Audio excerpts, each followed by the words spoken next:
Chicken keema egg rice. Ration அரிசி சாதம். Ration அரிசி கூடவே சிக்கனை வந்து நல்லா மிக்சியில் ஸ்மாஷ் பண்ணி அது கூட எக்கும் சேர்த்து வேக வச்சு ஒரு வெரைட்டி ரைஸ் ஒன்று ட்ரை பண்ணியிருக்கேன். ரொம்ப சூப்பர் டேஸ்ட்டாக இருந்து அது வந்து நான் எப்படின்னு சொல்கிறேன். இதுக்கு வந்து சிக்கன் கொஞ்சம் எடுத்திருக்கேன். நான் ஒரு 2 பேர் சாப்பிட்ற அளவுக்கு 2 முட்டையும் கொஞ்சம் சிக்கனும் அது பொடிப்படியாக கட் பண்ணியிருக்கேன். அப்புறம் வீட்டில் இருக்கக்கூடிய வெங்காயம், தக்காளி, உருளைக்கிழங்கு, கேரட், இது கூடவே வந்து பட்டாணி இருந்தால் பட்டாணி, பீன்ஸ் இருந்தால் பீன்ஸு, நமக்கு என்ன இது தோணுதோ அந்த காய்கறிகளையும் வச்சு இப்போ எல்லாம் ஒன்றா சேர்த்து பண்ண தான் போகிறோம். அப்புறம் வந்து அரிசியை மினிமம் 1/2 மணி நேரம் ஊற வைக்கணும். ஏன்னா குக்கரில் முட்டை வந்து அது கூட ஆட் பண்ண போகிறோம் பச்சையாக, அதனால் ரொம்ப தண்ணி வைக்க முடியாது. அதனால் 1 மணி நேரம் 1 மணி நேரம் ஊற வச்சுருக்கணும். முதல்ல வந்து சிக்கன் கீமா பண்ணலாம். அதுக்கு கடாயில் கொஞ்சம் வெங்காயம் அப்புறம் தக்காளி இது போட்டு நல்லா வதக்கிட்டு நல்லா வதங்கினதுக்கப்புறமா சிக்கன் இஞ்சி பூண்டு பேஸ்ட் வந்து நான் எடுக்கலை. இஞ்சி பூண்டு சேர்த்தே வதக்குறேன். இதெல்லாம் சேர்த்து தான் நான் மிக்ஸில் போட்டு இது பண்ண போகிறேன். அதனால் துண்டு கட் பண்ணி இஞ்சி பூண்டும் அப்புறம் கூடவே காரத்துக்கு பச்சை மிளகா இதெல்லாம் சேர்த்து நல்லா வதக்கிட்டு வேறு நம்ம மிளகு பொடி எதுவும் போட போகிறதில்ல. காரத்துக்கு இந்த பச்சை மிளகு தான். வதங்கினதுக்கப்புறமா இப்போ சிக்கனை சேர்த்தலாம். சிக்கன் பொடியாக கட் பண்ணி வச்சுருக்கேன். எலும்பு எடுக்கலை, ஏன்னா இது வந்து நல்லா மிக்சியில் போட்டு நல்லா அரைக்கணுங்கிறனால எலும்பு எடுக்கலை. சதப்பகுதி மட்டும் தான் கட் பண்ணி எடுத்துருக்கேன்.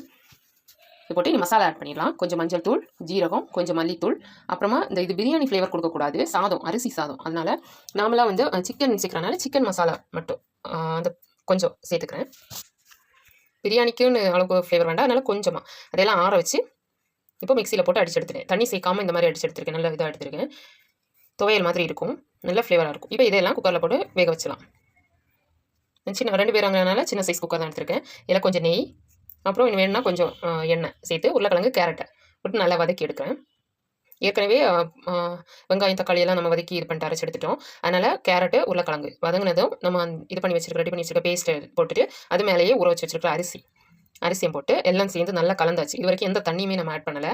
நல்லா திக்காக இருக்கும்.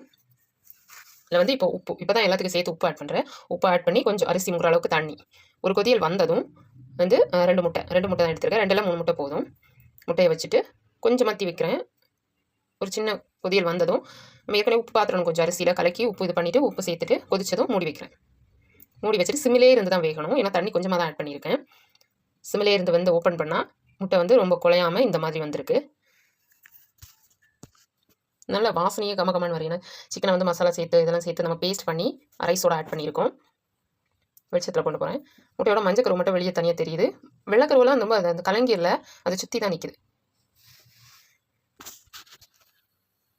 தண்ணி கொஞ்சம் கரெக்டாக வைக்கணும். ரொம்ப குழஞ்சிரும் கூடாமல், ரொம்ப தண்ணி இல்லாமல் கட்டியாக இருந்தாலும் சாப்பிட தோணாது. மீடியமாக ஒரு இதில் இருக்கணும். பாருங்க, மஞ்சள் எல்லாம் அப்படியே கரெக்டாக வெந்து கரெக்டான பதத்தில் இருக்குது. இப்போ எல்லாம் மிக்ஸ் பண்ணி ஒரு சாப்பாடு, வேறு எந்த சைட் டிஷ் எதுவுமே வேண்டாம். உங்களுக்கு அப்பளம் பிடிக்கும்னா அப்பளம் மட்டும் தான் யூஸ் பண்ணிக்கலாம். இல்லை ஊறுகாது எதுவுமே வேணாம். சூப்பர் டேஸ்ட்டாக இருக்கும். சிக்கன் குழம்பு தனியாக சாப்பிட்டு போர் அடிச்சுன்னுவாங்க. இது கண்டிப்பாக ட்ரை பண்ணலாம். பிடிச்சிருந்தா அந்த வீடியோக்கு ஒரு லைக் அண்ட் ஷேர் பண்ணுங்கள். சேனலை சப்ஸ்கிரைப் பண்ணுங்கள். Thank you so much.